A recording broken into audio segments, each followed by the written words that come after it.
She pulled open the carved oak door and went into the gallery. "There you are." Celine Denarve turned to Jane and frowned with mock indignation.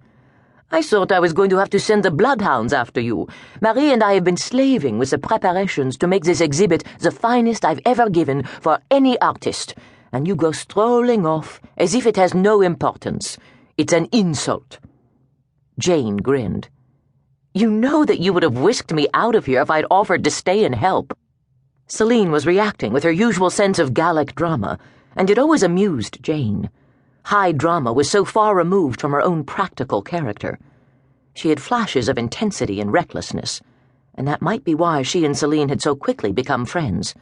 But it was Celine's basic shrewdness and kindness that had cemented their friendship. "How many times have you told me that an artist should paint and stay out of the business of selling her work?" "Many times." Celine turned to her assistant, Marie Rousseau, who had come out of the office carrying an ice bucket. "Put it at the bar, Marie. If I give everyone enough champagne, they will forget that Jane's not really the Rembrandt I've been hyping for the past month." "I believe those art critics may already be a little skeptical," Jane said dryly. "Though if anyone could convince them, you could." "You're right. I'm splendid." She smiled brilliantly at Jane. In her late 30s, Celine was sleek and dark-haired, and as attractive as she was shrewd. She might know every trick in the book about pushing a young and coming artist up the next rung of the ladder, but she did it with honesty and a bubbly exuberance. "That's what it takes to make a starving artist an icon." "I hate to tell you, but I'm not a starving artist. I did have a few successful shows before you appeared in my life." "Yes, but those other gallery owners didn't make you focus on the important things. They should have made you do publicity to make you a household name." "Not my cup of tea." Celine made a face. "That's why you make my life so difficult. I have to work twice as hard just to make you show up for an interview. I've begun to tell everyone that they have to forgive you because, after all, you're just an artist with a shy and sensitive soul." "What? It works," Celine said cheerfully. "They don't know you." "That's obvious." "Sensitive soul?"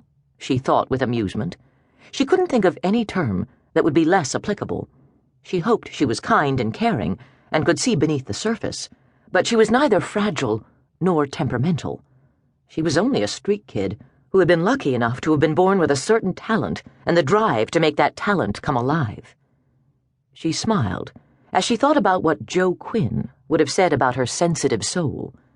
She'd been a tough 10-year-old when she had come to live with Joe and Eve Duncan, and they had accepted her and made sure that she knew how to handle herself in any situation. He was a detective with the Atlanta Police Department, and his teaching had been both thorough and intense. Karate, Choi Kwang-do, and when she grew older, training in weaponry.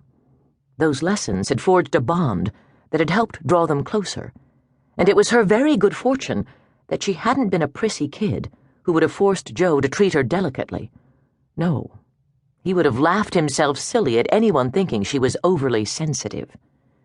"You're smiling." Celine was studying her face. "What are you thinking?" "That you must be very persuasive to make them believe that bullshit." "Yes, I am extraordinary." She took a step back and tilted her head as she gazed at the paintings beyond the velvet ropes. "The lighting is perfect. That's essential, you know." Jane's lips quirked. "Yes, it makes even my humble paintings look good." "That's what I thought." She glanced away from the paintings to Jane. "But perhaps they're not completely humble. I didn't totally lie when I told those critics you were the next Rembrandt." "Crap." "No, you're exceptional. You're young, only a few years out of college. In another 5 years, you'll rock the art world. If you'll let me help you." She shrugged and changed the subject. "Lighting may help your paintings, but no amount of lighting is going to help you if you're dressed in those jeans and shirt.